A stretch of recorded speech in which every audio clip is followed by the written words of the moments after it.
Sahabat YKB, senang dapat kembali berjumpa dalam program Ngulik Alkitab. Program Ngulik Alkitab ini sebagai media sarana bagi kita mendalami Alkitab dan melihat relevansinya bagi kehidupan kita sehari-hari. Pada episode kali ini kita mau mengulik Kejadian pasal 37 ayat 23 sampai 28 dan dilanjutkan pasal 39 ayat 1 sampai 23 dengan judul Kesetiaan Yusuf pada Allah. Dan untuk mengulik bacaan tersebut serta tema kita telah hadir di studio Bapak Pendeta Sigor P. Sitanggang PhD. Kembali berjumpa dalam program Ngulik Alkitab ini Pak Pendeta. Ya, senang dengan jumpa kembali dengan Ibu Pendeta. Kita mau memulai saja Ngulik Alkitab pada episode kali ini dalam doa. Silakan Bapak Pendeta boleh memimpin dalam doa. Baik, mari kita berdoa. Terima kasih Allah untuk kesempatan kali ini kami kembali dapat menggali Alkitab dalam acara Ngulik Alkitab. Kiranya Engkau menyertai setiap kami sehingga kami boleh mendapat bagian yang terbaik dari firman Allah. Sampaikanlah kehendak-Mu bagi setiap kami mau belajar. Demi nama Yesus Kristus kami berdoa dan mengucap syukur. Amin. Amin. Kejadian pasal 37 ayat 23 sampai 28. Baru saja Yusuf sampai kepada saudara-saudaranya, mereka pun menanggalkan jubah Yusuf, jubah maha indah yang dipakainya itu. Dan mereka membawa dia dan melemparkan dia ke dalam sumur. Sumur itu kosong, tidak berair. Kemudian duduklah mereka untuk makan. Ketika mereka mengangkat muka, kelihatanlah kepada mereka suatu kafilah orang Ismail datang dari Gilead dengan untanya yang membawa damar, balsam, dan damar ladan. Dalam perjalanannya mengangkut barang-barang itu ke Mesir. Lalu kata Yehuda kepada saudara-saudaranya itu, "Apakah untungnya kalau kita membunuh adik kita itu dan menyembunyikan darahnya? Marilah kita jual dia kepada orang Ismail ini. Tetapi janganlah kita apa-apakan dia karena dia saudara kita, darah daging kita." Dan saudara-saudaranya mendengarkan perkataannya itu. Ketika ada saudagar-saudagar Midian lewat, Yusuf diangkat ke atas dari dalam sumur itu, kemudian dijual kepada orang Ismail itu dengan harga 20 shikal perak, lalu Yusuf dibawa mereka ke Mesir. Kita lanjutkan pasal 39. Adapun Yusuf telah dibawa ke Mesir dan Potifar seorang Mesir pegawai istana Firaun, kepala pengawal raja, membeli dia dari tangan orang Ismail yang telah membawa dia ke situ. Tetapi Tuhan menyertai Yusuf sehingga ia menjadi seorang yang selalu berhasil dalam pekerjaannya. Maka tinggallah ia di rumah tuannya orang Mesir itu. Setelah dilihat oleh tuannya bahwa Yusuf disertai Tuhan dan bahwa Tuhan membuat berhasil segala sesuatu yang dikerjakannya, maka Yusuf mendapat kasih tuannya dan ia boleh melayani dia. Kepada Yusuf diberikannya kuasa atas rumahnya dan segala miliknya diserahkannya pada kekuasaan Yusuf. Sejak ia memberikan kuasa dalam rumahnya dan atas segala miliknya kepada Yusuf, Tuhan memberkati rumah orang Mesir itu karena Yusuf, sehingga berkat Tuhan ada atas segala miliknya, baik yang di rumah maupun yang di ladang. Segala miliknya diserahkannya pada kekuasaan Yusuf, dan dengan bantuan Yusuf ia tidak usah lagi mengatur apa-apapun selain dari makanannya sendiri. Adapun Yusuf itu manis sikapnya dan elok parasnya. Selang beberapa waktu, istri tuannya memandang Yusuf dengan birahi lalu katanya, "Marilah tidur dengan aku." Tetapi Yusuf menolak dan berkata kepada istri tuannya itu, "Dengan bantuanku, tuanku itu tidak lagi mengatur apa yang ada di rumah ini dan ia telah menyerahkan segala miliknya pada kekuasaanku. Bahkan di rumah ini ia tidak lebih besar kuasanya daripadaku, dan tiada yang tidak diserahkannya kepadaku selain daripada engkau, sebab engkau istrinya. Bagaimanakah mungkin aku melakukan kejahatan yang besar ini dan berbuat dosa terhadap Allah?" Walaupun dari hari ke hari perempuan itu membujuk Yusuf, Yusuf tidak mendengarkan bujukannya itu untuk tidur di sisinya dan bersetubuh dengan dia.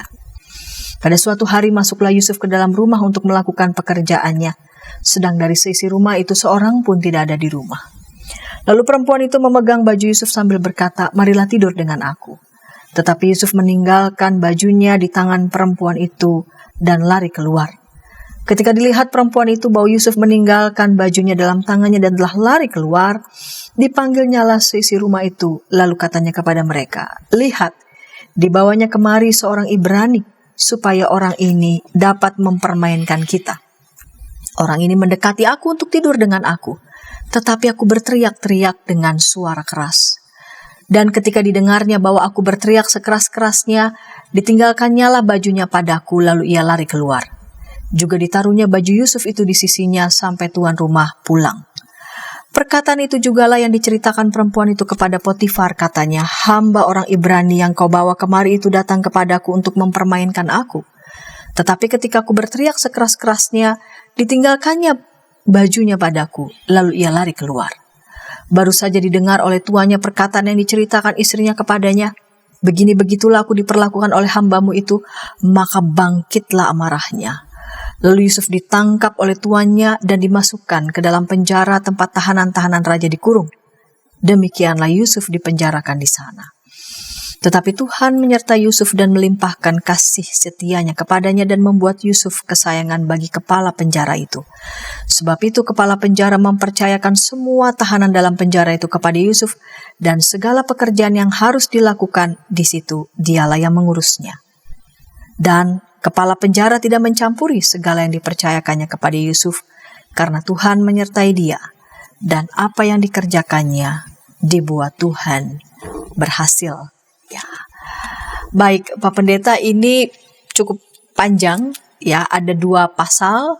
Kita mulai rasanya di yang pertama pada Kejadian pasal 37 ayat 23 sampai 28. Ini rasanya merupakan latar belakang ya dari pasal sebelumnya yang ayatnya juga cukup panjang. Ini kira-kira ini mengisahkan tentang apa, Pak Pendeta? Baik, terima kasih Bu Pendeta. Ibu Bapak sekalian, Kejadian 37 ayat 23-28 ini satu penggalan cerita. Jadi kalau kita membaca cerita, biasanya dalam tafsir itu kita mesti lihat teks sebelumnya dan teks sesudahnya, begitu ya. Nah, kalau kita lihat teks sebelumnya, kalau kita lihat sampai ayat 1, jadi Kejadian 37 ayat 1 sampai 22 ini jadi latar belakang bagi bagian 23-28 itu. Nah, kita akan lihat fakta-fakta yang ada di situ ya. Yang pertama, kalau kita lihat di ayat 2b, di situ diceritakan bahwa Yusuf melaporkan kejahatan anak-anak Yakub yang lain, berarti 10 anaknya, karena Benyamin masih kecil sekali begitu ya.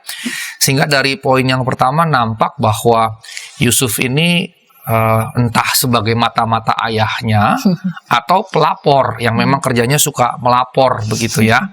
Dan ini bukan hal yang positif sebetulnya, walaupun memang saudara-saudaranya teks berkata melakukan kejahatan begitu. Nah, poin yang kedua, Yakub lebih mengasihi Yusuf, dan ini menunjukkan teks sendiri mengatakan bahwa Yakub lebih mengasihi Yusuf, bikin baju yang maha indah, yang menunjukkan bahwa Yusuf berarti anak emas gitu ya, di ayat yang ketiga. Dan akibat dari sini, kemudian ya di ayat 4 dikatakan bahwa saudara-saudaranya, 10 saudaranya ini membenci Yusuf, tak terkecuali begitu, karena teks membuatnya secara general begitu, mengeneralisir semuanya. Tapi kemudian narasi berkembang lagi. Jadi ceritanya ini naik terus nih. Jadi naik terus. Dan kemudian Yusuf diceritakan dua kali bermimpi. Dan sebetulnya 2 kali bermimpi, mimpinya kurang lebih sama. Dan dia menceritakan kedua mimpi tersebut kepada saudara-saudaranya, di mana kisah dalam mimpi itu kesimpulannya adalah bahwa Yusuf disembah oleh bukan hanya 11 saudaranya yang lain, tapi juga oleh ayah dan ibunya. Karena di situ ada gambaran matahari dengan bulan, baru bintang-bintang. Matahari tentunya berarti Yakub, bintang itu bulan itu berarti mamanya, sementara bintang-bintang yang lain itu ya saudara-saudaranya. Nah, ketika dia menceritakan mimpi ini, saudara-saudaranya yang sudah dasarnya benci sama Yusuf karena perlakuan berat sebelah dari ayah mereka, menambahi kebencian itu, jadi makin benci terhadap Yusuf, ditambah juga iri karena perlakuan yang berbeda. Nah, kemudian kebencian, iri hati, kebencian ini kemudian berdampak pada rencana membunuh Yusuf. Jadi juga ini makin naik dan makin naik. Mereka berencana membunuh Yusuf, tapi kemudian yang menarik adalah Ruben menolak rencana ini. Ruben menolak, dan ada catatan ketika masukkan saja di sumur. Rupanya Ruben berencana nanti akan menyelamatkan Yusuf begitu ya. Nah, kemudian berdasarkan masukan dari Ruben, mereka buang Yusuf ke sumur kering dan kemudian menjualnya kepada orang-orang Midian. Nah, orang-orang Midian kemudian jual kepada Potifar, kepala pengawal Firaun di Mesir. Dan ini adalah fakta-fakta yang ada.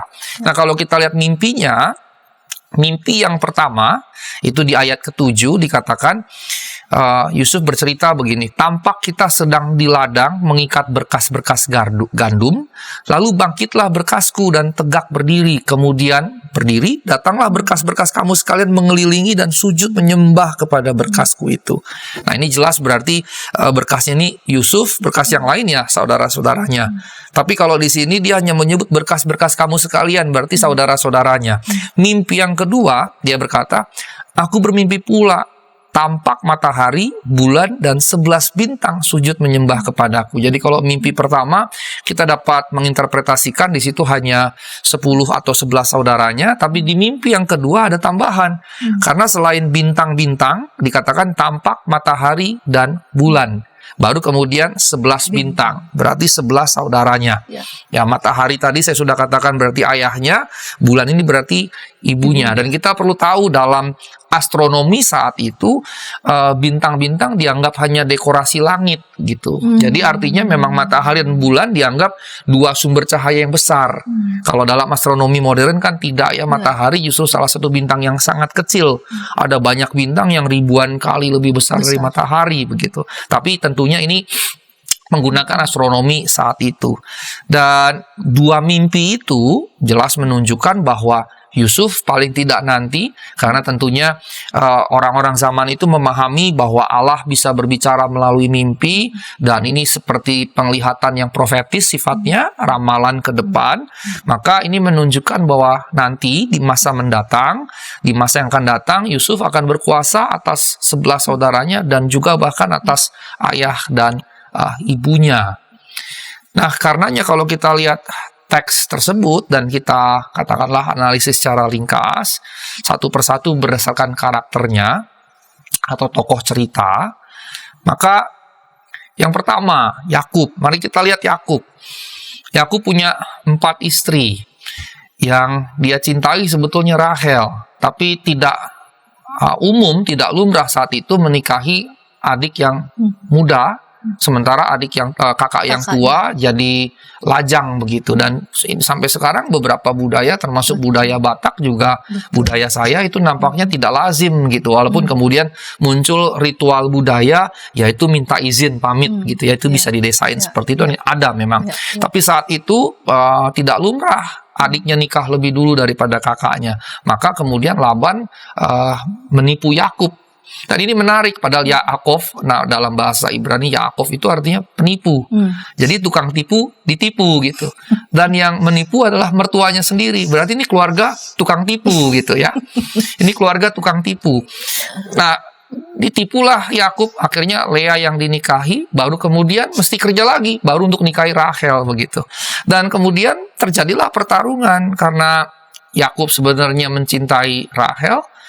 Dan kalau bahasa Alkitab kita, tentunya penulis Alkitab akan merefleksikan secara teologis. Allah melihat bahwa ketidakmampuan Rahel untuk memberikan keturunan pada Yakub dilihat sebagai itu bagian dari penetapan atau kehendak Allah. Karena apa? Karena Rahel dicintai dan Yakub berlaku tidak adil kepada Lea, sehingga Lea kemudian malah dibikin subur kandungannya sehingga melahirkan anak. Nah, karena itu kemudian Rahel memberikan budaknya, dan Lea tidak lagi melahirkan anak, sementara budak Rahel melahirkan anak. Kemudian dia juga memberikan, ini Bilha, ini Zilpa gitu. Dan kemudian saling memberikan budak yang akhirnya melahirkan anak. Total jadi 12. Nah, singkatnya, dengan memiliki 4 istri, Yakub kan berarti poligami. Padahal, walaupun Abraham kemudiannya punya Hagar gitu ya, dan punya Ketura juga setelah Sarah meninggal, Ishak jadi satu contoh yang sangat baik karena hanya punya 1 istri, yaitu Ribka atau Rebeka, yang berarti kan monogami. Walaupun kakeknya punya katakanlah 2 istri 1 gundik, tapi kan ayahnya cuma punya 1 istri, dan itu jadi role model seharusnya. Tapi ternyata Yakub tidak. Nah, kehidupan poligami kalau kita lihat dari narasi ini jelas berdampak pada pendidikan kepada anak-anaknya yang tidak baik, tidak seimbang begitu. Dan karena Yusuf lahir sebagai anak pertama dari istri yang dicintai. Dan itu kisah yang ada dalam kitab, kita bisa mengerti begitu ya, walaupun tentunya tidak menerima sebagai sebuah kebenaran. Yakub jadinya pilih kasih dengan mengasihi Yusuf secara berlebih karena anak pertama dari istri yang dicintai. Padahal dia punya 4 istri yang harusnya 4-empatnya dicintai dan anak-anak dari keempatnya dicintai juga. Dan ini justru menunjukkan memang tidak mungkin berlaku adil. Nah, karena anak dari perempuan yang dicintainya ini adalah Yusuf, ya Yusuf yang betul-betul dicintai, bahkan dikatakan membuat jubah yang maha indah. Saya rasa penerjemah LA ini agak lebay karena kata maha kan biasanya disematkan kepada Allah gitu ya, maha kuasa, maha adil dan seterusnya. Ini disematkan kepada jubah, tapi ini sebetulnya juga menggambarkan betapa luar biasa indahnya jubah yang diberikan, berarti betapa luar biasa mahalnya begitu. Ini sama saja kalau zaman modern orang tua punya 4 anak gitu ya. Kemudian yang satu misalnya cuma diberikan motor, yang satu diberikan mobil yang kelas biasa, yang satu diberikan mobil yang agak lumayan mahal, tapi yang satu lagi diberikan yang sangat wah, pasti akan menimbulkan kecemburuan yang besar begitu. Dan Alkitab menegaskan bahwa 10 saudaranya jadi iri hati, dan iri hati berkembang jadi benci. Nah, 10 saudara Yakub, karakter yang kedua. 10 orang ini membiarkan iri hati berkembang menjadi kebencian, dan kebencian menguasai mereka. Dan kalau kita lompat ke perjanjian baru yang ternyata memang sejalan dengan teks ini, 1 Yohanes 3 ayat 15 misalnya, 1 Yohanes 3 ayat 15 mengatakan kebencian sama saja dengan membunuh, begitu. Kebencian sama saja dengan membunuh. Mengapa? Karena tidak ada orang membunuh karena cinta gitu kan. Gue cinta sama lo, gue tusuk lo ya gitu. Nggak ada. Semua pembunuhan disebabkan karena benci, dendam, amarah, dan sejenisnya. Karenanya menjadi benar ketika teks perjanjian baru 1 Yohanes 3 ayat 15 berkata bahwa kebencian sama dengan membunuh. Dan di sini terbukti dari iri hati berkembang jadi benci, dari benci kemudian muncullah rencana pembunuhan. Walaupun ada upaya yang menghalangi begitu. Nah, karena itu kita bisa simpulkan pembunuhan ya terjadi karena ada niat kebencian. Jadi kalau kita membenci, kita harus hati-hati. Karena di perjanjian baru juga misalnya marah kepada saudara saja kita sudah dianggap membunuh oleh Tuhan begitu. Nah, ujungnya mereka hendak membunuh Yusuf hanya karena Ruben dan anak pertama melarang gitu ya, jadi mereka masih ada respek pada anak pertama. Akhirnya mereka tidak membunuh dan hanya menjual Yusuf. Nah, tadi kalau kita sudah bicara Yakub, kita bicara 10 saudara Yakub, sekarang kita bicara Yusuf nih. Yusuf dimanja oleh ayahnya. Kita tadi lihat ya, teks sendiri mengatakan dia lebih dikasihi oleh Yakub, kemudian diberikan jubah yang maha indah. Bahkan kalau kita bandingkan ke ayat 12 dan sampai 14, ketika 10 saudaranya bekerja di ladang, Yusuf di rumah. Yusuf di rumah. Dan ini jelas sekali, berarti apa? Yakub melarang Yusuf untuk bekerja. Yang bekerja itu 10 saudaranya. Yusufnya sendiri tidak begitu. Ini hal kecil yang kalau kita baca secara cepat kita akan bisa lewati begitu saja. Karenanya dalam menafsir saya selalu mengatakan pay attention to the details. Perhatikan pada detail sekecil apapun. Nah, ayat 12-14 menunjukkan detail itu. Ketika 10 orangnya pergi ke ladang, Yusuf di rumah sama bapaknya nih. Begitu. Selain itu tadi ya saya sudah katakan diberikan baju maha indah. Kemudian juga kedua mimpi Yusuf. Kita percaya mimpi ini berasal dari Allah karena kemudian narasi ceritanya di ujungnya membuktikan demikian. Ya, ini bisa dikatakan penglihatan profetis. Tetapi kemudian Yusuf menjadi begitu lugu. Disampaikan begitu lugunya oleh Yusuf tanpa kemampuan judging. Tanpa kemampuan untuk menilai apakah itu baik atau tidak untuk disampaikan begitu. Dan ini justru menambahi jadi bensin bagi api kebencian yang sudah ada sebelumnya di antara 10. Betul, makin bertambah-tambah.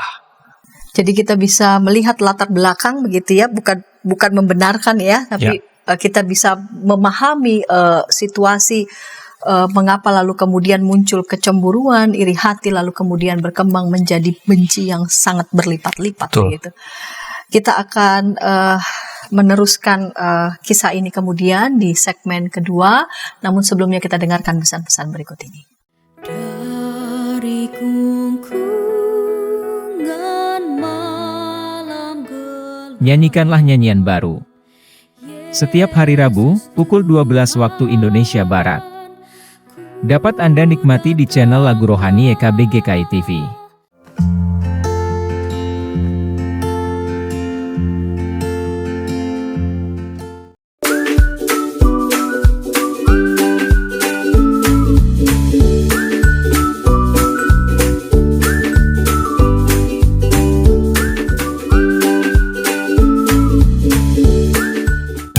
Sahabat, mari dukung pelayanan dan pekabaran Injil melalui YKB dengan membagikan link acara ini kepada sebanyak mungkin orang. Dukungan juga dapat saudara lakukan dengan mentransfer dukungan finansial ke rekening BCA ke nomor 450 305 2990 450 305 2990 atas nama Yayasan Komunikasi Bersama.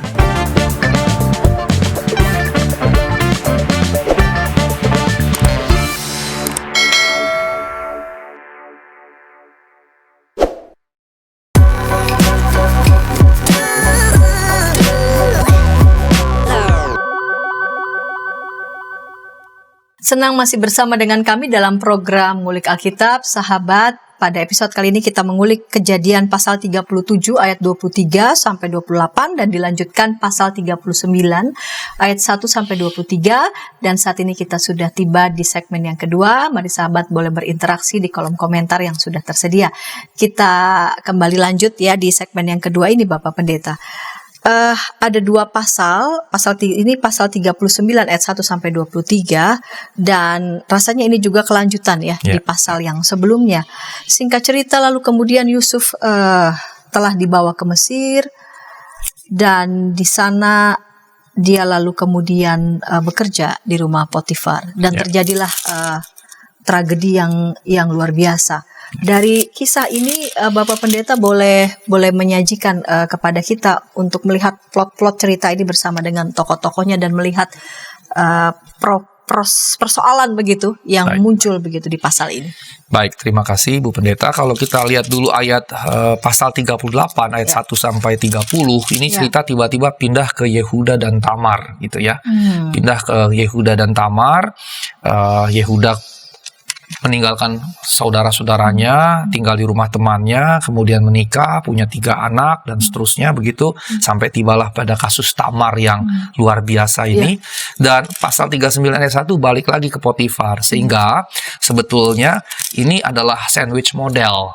Sandwich model di mana pasal 37 bicara tentang Yusuf, 38 kemudian di tengah-tengahnya bicara tentang Yehuda dan Tamar, pasal 39 balik lagi ke Yusuf. Dan kalau kita lihat 37 ayat yang terakhir, ayat yang ke-36, adapun Yusuf ia dijual oleh orang Midian itu ke Mesir kepada Potifar, seorang pegawai istana Firaun, kepada pengawal raja. Nah, ayat 39 langsung, adapun Yusuf telah dibawa ke Mesir dan Potifar, seorang Mesir, pegawai istana Firaun, kepala pengawal raja, membeli dia, dan seterusnya. Nampak sekali bahwa inilah karya editor, karena ayat terakhir pasal 37 dikatakan adapun Yusuf, pasal 39 ayat 1, adapun Yusuf.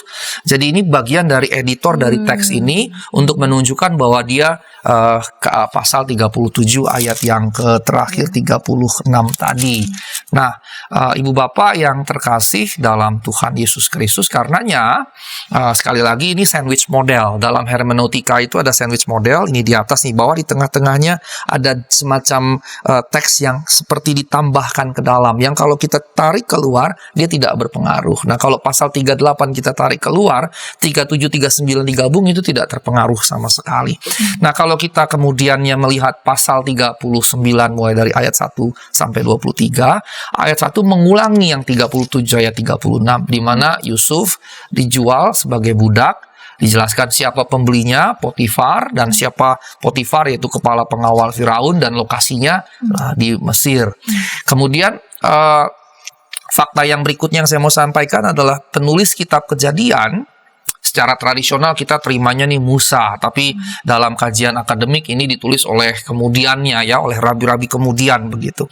Nah, di sini dikatakan Allah atau dalam teks asli sebetulnya YHWH ya yang dipakai, kalau Indonesianya TUHAN huruf besar. Jadi kalau dalam Alkitab kita TUHAN huruf besar atau ALLAH huruf besar, berarti teks Ibraninya adalah YHWH. Nah, di sini dikatakan bahwa Yahweh menyertai Yusuf, dan penyertaan Tuhan, penyertaan Yahweh membuat semua yang dikerjakannya berhasil di ayat 2 dan juga kemudian di ayat 3. Nah, keberhasilan dalam semua yang dikerjakannya membuat Yusuf dipercaya bahkan kalau kita bisa katakan jadi tangan kanannya Potifar, itu di ayat 4 sampai 6. Hanya satu yang dikatakan oleh Yusuf, hanya tante Potifar, istrinya begitu, yang tidak dipercayakan kepada Yusuf.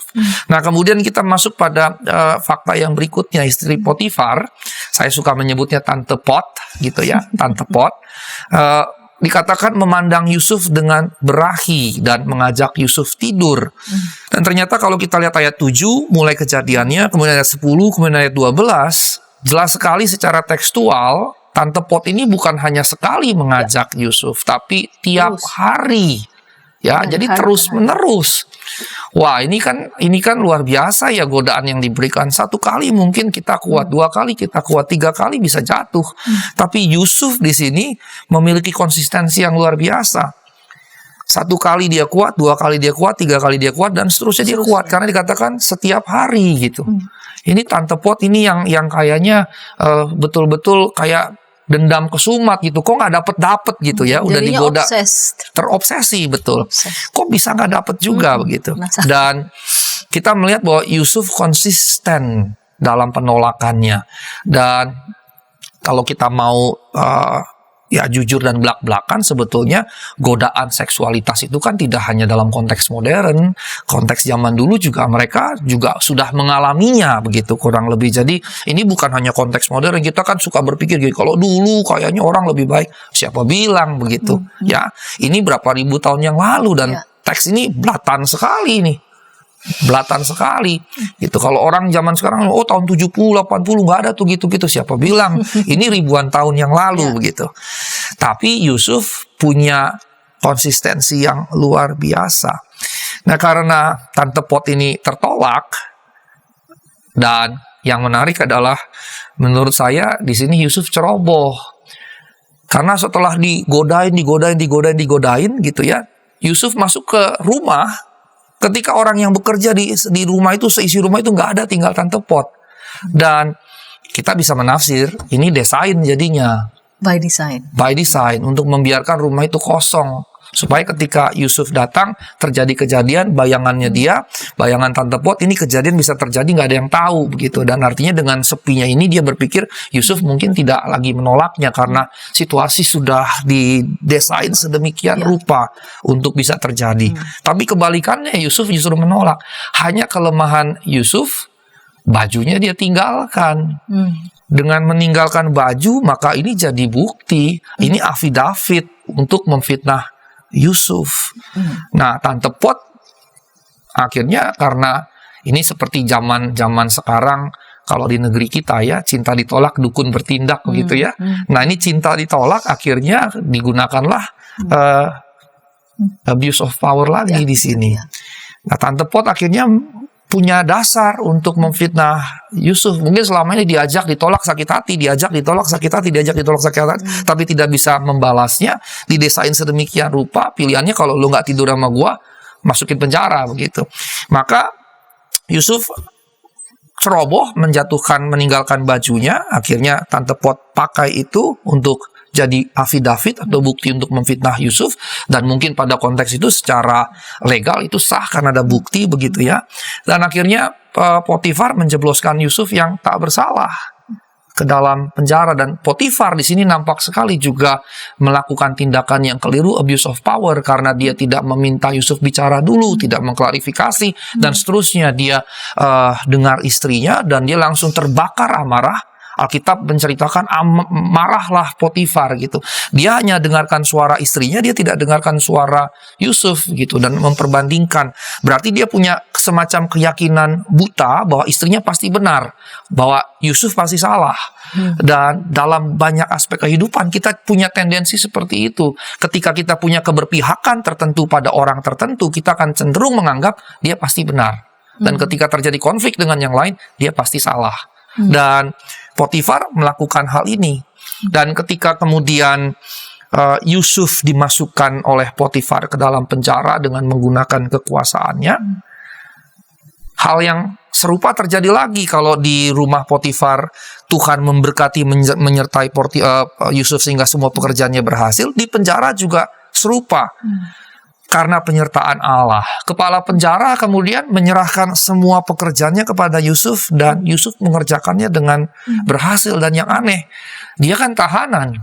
Ketika diserahkan kekuasaan kepada Yusuf, kan sebetulnya dia bisa juga menggalang kekuatan para tahanan. Paling tidak untuk membuat dirinya kabur, bahkan bisa juga melakukan pemberontakan dan segala macamnya, karena seisi penjara itu dalam kekuasaan dia dan dia bisa memanfaatkan itu. Tapi perbedaannya adalah bahwa Yusuf tidak melakukan abuse of power. Dan di sini salah satu aspek yang menarik yang dihadirkan. Karenanya saya ingin sekali lagi menyampaikan analisis ringkas berdasarkan karakter, begitu ya. Yang pertama, Yusuf. Teks kita, 2 teks tadi menegaskan bahwa Allah menyertai Yusuf dan karenanya berhasil.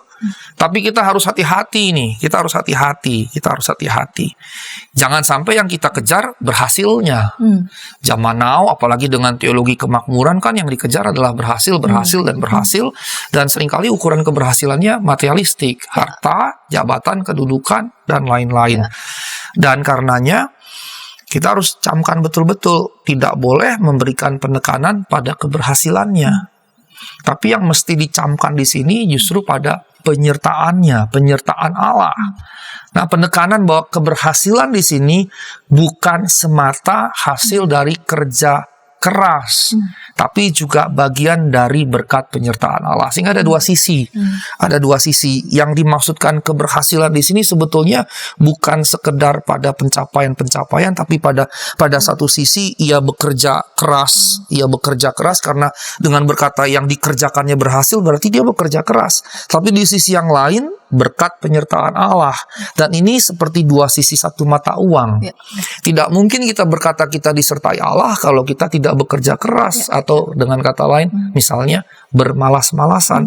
Tidak mungkin kita berkata kita disertai Allah kalau kita tidak mau tekun belajar, dan seterusnya. Tidak mungkin kita berkata kita disertai Allah kalau tidak melakukan pengembangan diri, dan seterusnya. Jadi ini 2 sisi satu mata uang. Sehingga kalau kita kembali lagi melihat teks, Yusuf disertai oleh Allah dan karenanya berhasil, kita mesti cek apa sih yang dimaksud dengan penyertaan Allah. Yang saya lihat adalah wujud penyertaan Allah di sini terindikasi pada kehidupan yang bersih, kehidupan yang benar, kehidupan yang jujur. Bayangkan konsistensi dia menolak godaan itu.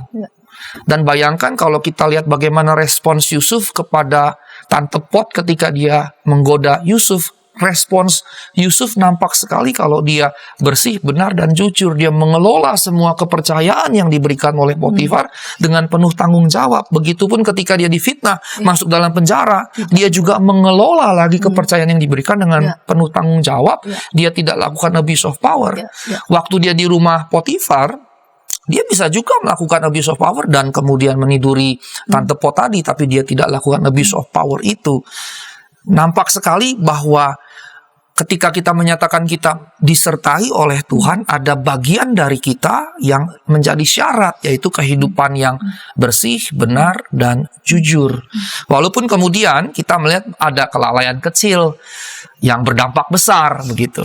Kelalaian kecil saat meninggalkan baju di rumah Tante Pot tadi. Nah, ini juga kita harus catat sedikit bahwa kadang-kadang kesalahan kecil tidak berdampak. Kadang-kadang kesalahan kecil Bisa berdampak berat. kecil, tapi bisa juga kesalahan kecil berdampak besar. Maka kita harus hati-hati dan penuh pertimbangan dalam mengambil keputusan dan melakukan apapun yang kita putuskan. Nah, dalam etika Kristen itu ada 4 prinsip. Pertama, benar salah, baik atau keliru, tepat atau tidak tepat, kemudian bertanggung jawab atau tidak bertanggung jawab. Nah, ini prinsip yang harus kita pegang saat kita melakukan pengambilan keputusan dan bertindak atas keputusan itu. Nah, di sini kelalaian kecilnya dampaknya besar karena bajunya dia jadi bukti dari fitnahan itu. Nah, yang kedua, karakter yang kedua, Tante Pot. Tante Pot dikuasai hawa nafsu birahi. Alkitab kita tidak menyebutkan penyebabnya. Banyak hal bisa terjadi di situ. Tapi satu hal yang pasti, hubungan suami istri keduanya sebagai suami istri tidak harmonis. Jelas tidak harmonis di sini. Dan karena Tante Potifar ini bertepuk sebelah tangan, begitu ya, akhirnya dia malah kemudian memfitnah Yusuf. Nah, kalau kita lihat kemudian kepada sang suami yaitu Potifar, Potifar ini sebetulnya sosok yang diuntungkan luar biasa oleh Yusuf. Dikatakan semuanya dijadikan berhasil sejak ia mempercayakan kepada Yusuf, maka bertambah-tambah gitu harta kekayaan Potifar. Tetapi ketika istrinya memfitnah Yusuf, dia langsung cepat memenjarakan Yusuf. Nah, nampak di sini ada hubungan yang tidak baik di mana Potifar langsung percaya kepada istrinya, tidak melakukan misalnya cross check dulu, tidak menanyakan kepada Yusuf bahwa kalau dalam konflik seperti ini dianya harusnya memposisikan diri sebagai mediator begitu ya. Ada 2 di sini. Walaupun itu istrinya, maka dia tidak boleh serta-merta mempercaya istrinya. Begitu, seakan-akan kalau ini istrinya berarti serba benar. Begitu, yang tadi saya sudah singgung. Dan akhirnya dia menghukum Yusuf. Dia tidak klarifikasi sama sekali. Dan karenanya, sebagai kepala pengawal Firaun, dia kan seharusnya berlaku adil.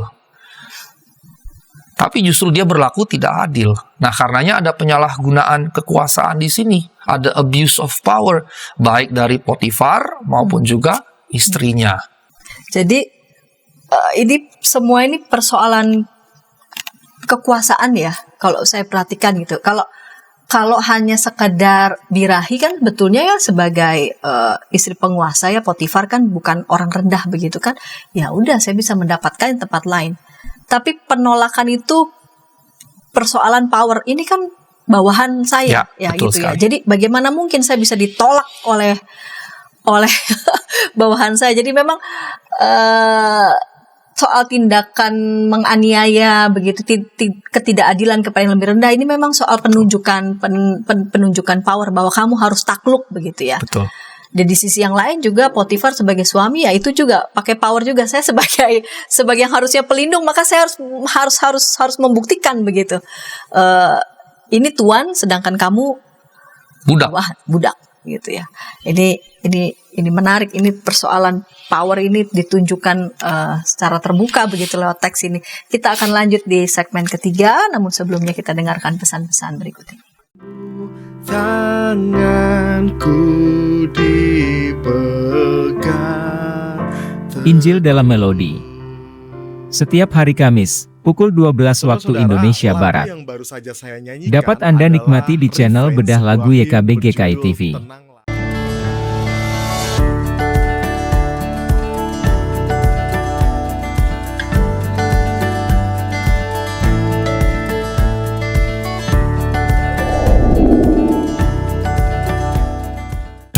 Sahabat, mari dukung pelayanan dan pekabaran Injil melalui YKB dengan membagikan link acara ini kepada sebanyak mungkin orang. Dukungan juga dapat saudara lakukan dengan mentransfer dukungan finansial ke rekening BCA ke nomor 450 305 2990 450 305 2990 atas nama Yayasan Komunikasi Bersama.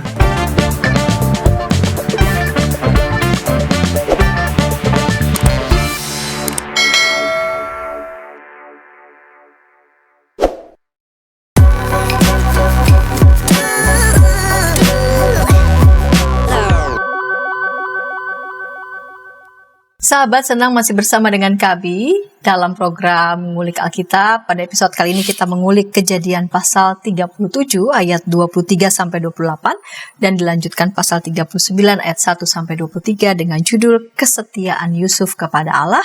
Kita lanjutkan di segmen ketiga, segmen penutup ini. Mari silahkan sahabat boleh berinteraksi di kolom komentar yang sudah tersedia. Kita lanjutkan ya Pak Pendeta. Baik. Dari dua pasal ini apa-apa saja gagasan teologis, pokok-pokok teologis yang bisa kita perhatikan di sana. Baik, terima kasih Bu Pendeta. Sebelum kita masuk ke situ, kita punya pengalaman yang luar biasa di negeri ini ya. Kejadian yang terjadi kurang lebih 3.000-4.000 tahun lalu ini di konteks Indonesia pernah terjadi begitu ya, di mana suami istri penguasa begitu menggunakan kekuasaannya bahkan untuk membunuh sosok bawahannya yang kisahnya kurang lebih juga dibumbui dengan kasus-kasus atau cerita-cerita romantisme begitu ya. Nah, dari sini ada beberapa hal yang saya ingin sampaikan. Yang pertama, Ibu Bapak yang terkasih, rekan-rekan sekalian, Yusuf muda ketika bersama dengan 10 saudaranya adalah Yusuf yang naif. Ia menjadi naif ketika ia menceritakan kedua mimpinya kepada 10 saudaranya. Sementara perlakuan ayahandanya sudah menimbulkan iri bahkan kebencian 10 saudaranya kepada Yusuf, ia malah menjadi begitu naif dengan menceritakan kedua mimpi tersebut kepada 10 saudaranya yang menambahi api kebencian tadi. Walaupun kalau kita lihat secara tuntas dari perspektif sekarang, ya mungkin saja itu juga Allah sengaja gitu ya. Allah sengaja membiarkan Yusuf dengan kenaifannya begitu. Naif punya banyak aspek, ada positifnya, ada negatifnya.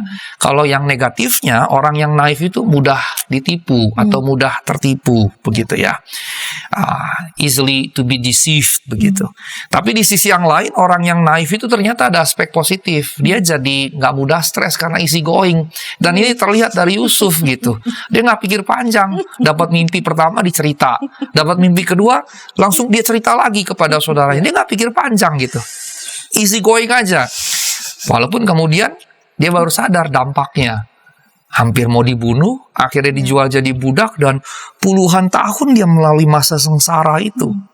Namun dari sini kita belajar. Karenanya kita mesti mampu membedakan keadaan yang kita hadapi.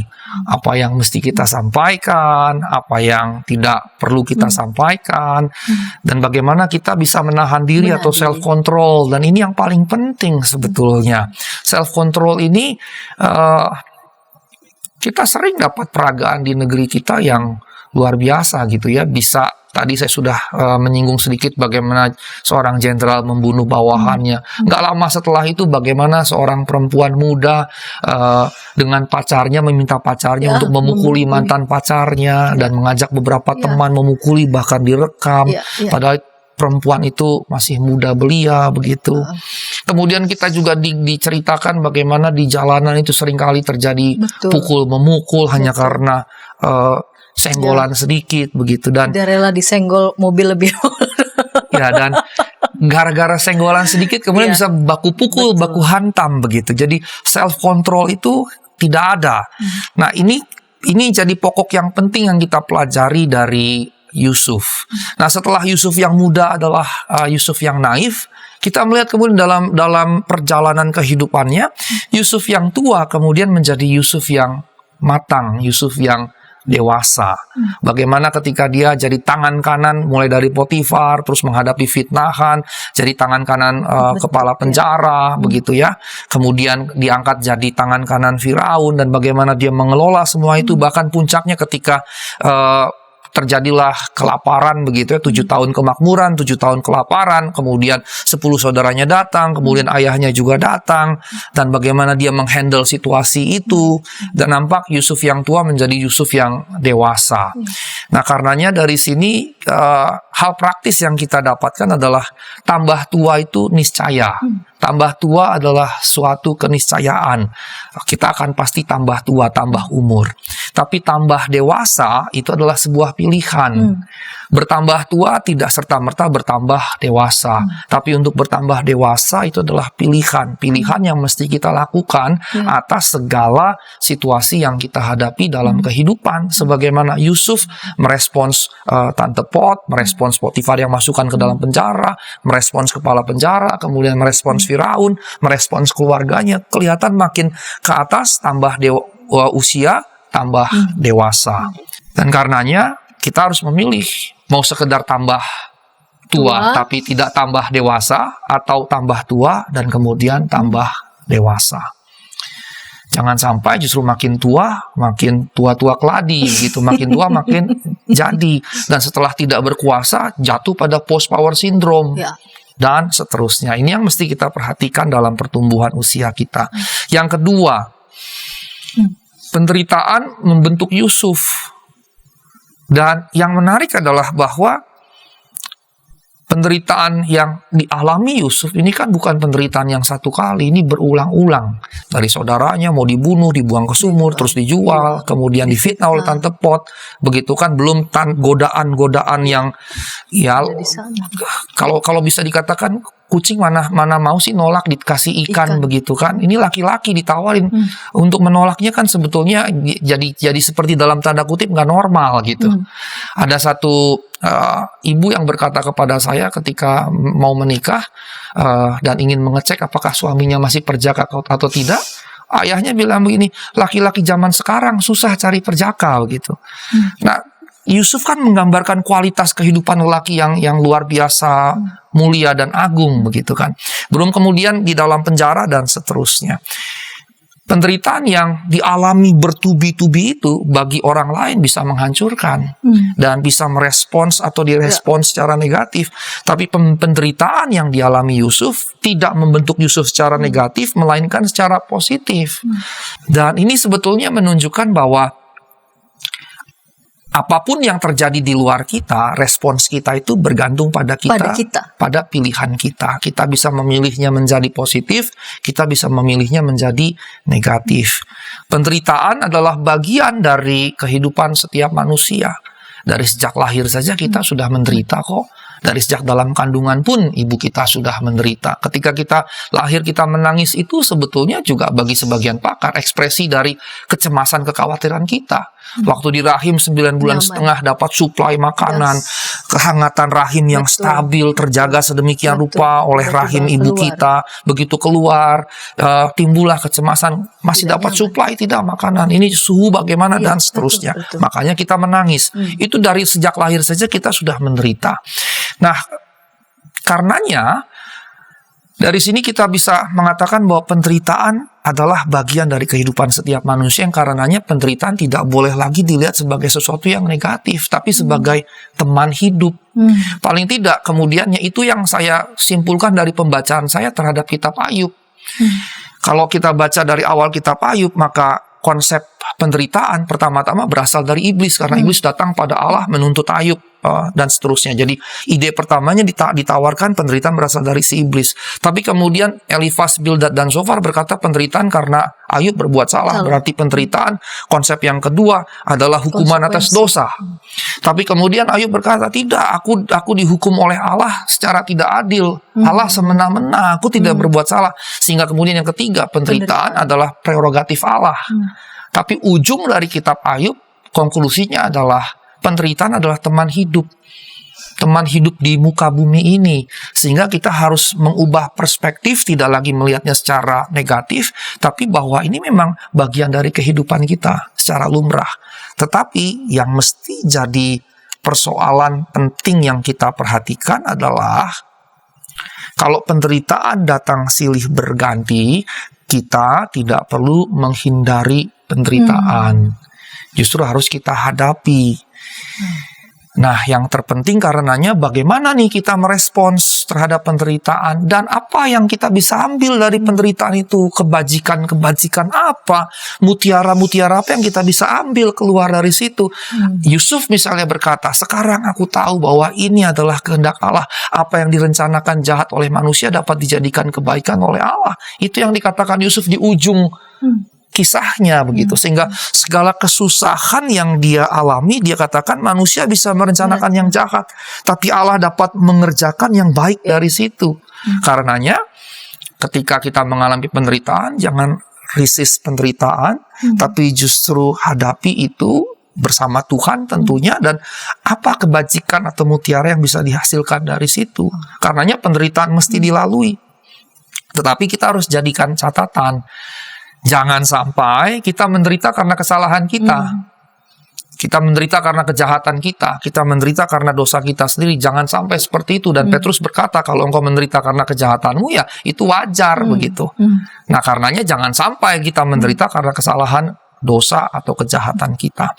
Tetapi kalau bukan karena kesalahan, kejahatan, atau dosa kita tapi kita menderita, maka kita harus melaluinya dengan satu keyakinan, Tuhan menyertai. Dan sebetulnya itu poin dari kisah Yusuf sebetulnya. Dalam semua penderitaan yang Yusuf lalui, ada pernyataan teologis di situ, Tuhan menyertai Yusuf. Dan penyertaan Tuhan atas Yusuf tidak membuatnya tanpa penderitaan. Penyertaan Tuhan justru ditegaskan pada saat Yusuf mengalami penderitaan itu. Nah, ini poin kedua yang saya ingin bagikan.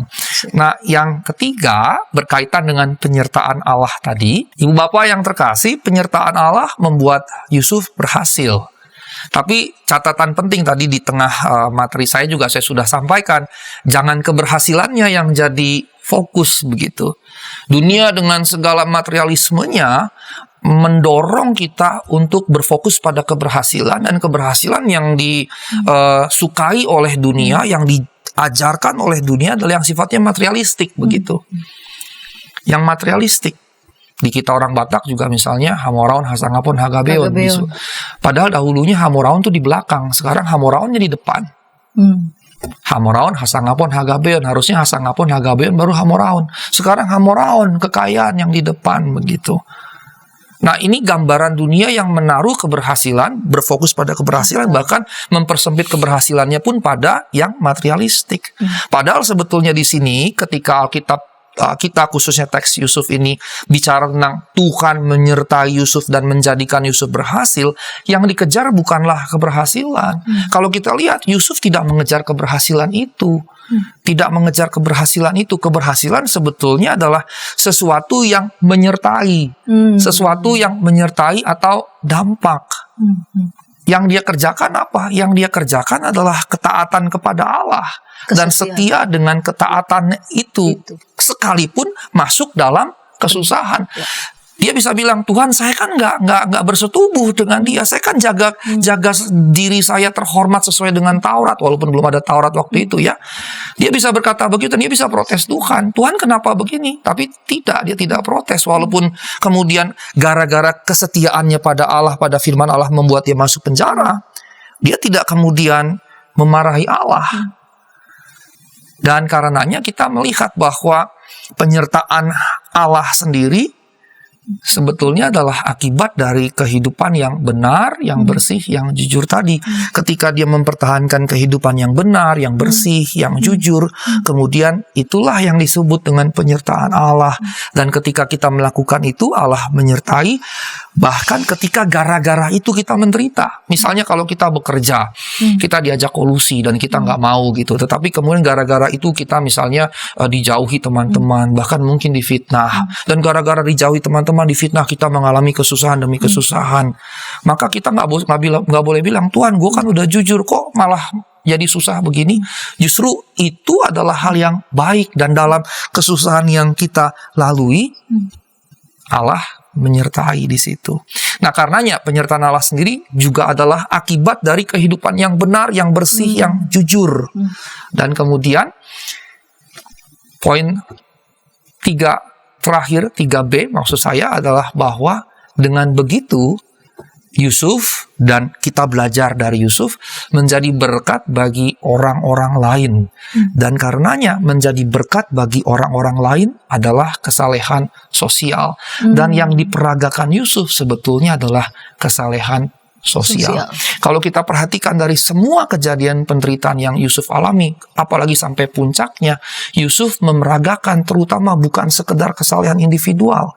Ketika dia abstain terhadap godaan Potifar, Tante Pot, ini mungkin kita bisa katakan kesalahan individual, tapi beyond itu, ketika dia jadi berkat bagi Potifar, bahkan setelah dia diperlakukan tidak adil pun dia tidak melawan, ketika di penjara juga dia jadi berkat bagi kepala penjara dan sekitarnya, dan ketika dia dipercaya jadi penguasa nomor 2 setelah Firaun, dia mengelola 7 tahun kekayaan supaya bisa menutupi 7 tahun kelaparan, bukan hanya bagi bangsa Mesir tapi bagi bangsa-bangsa di sekitar. Maka nampak sekali yang terpenting yang diperagakan dalam konteks kesalehan Yusuf adalah kesalehan sosial.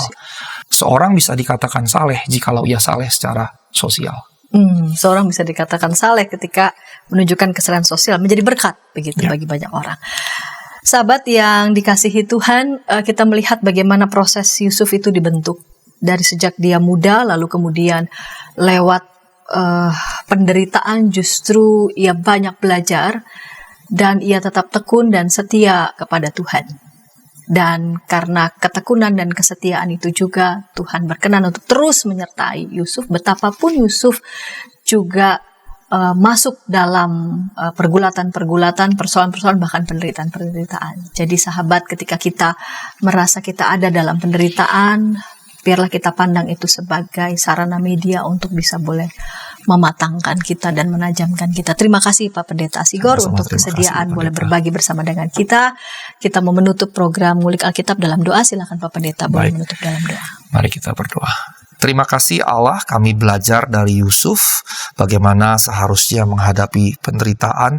Jikalau ada di antara kami yang menyaksikan tengah menghadapi keadaan yang sulit, kesusahan, bahkan penderitaan, kiranya kami boleh belajar dari kisah Yusuf, bertahan dalam segala situasi yang sulit, kesusahan, bahkan penderitaan yang kami lalui dengan satu kesadaran bahwa Allah senantiasa menyertai kami, dan Allah yang menyertai kami akan memampukan kami keluar melalui penderitaan itu tanpa melakukan kesalahan dan menjadi saleh secara sosial.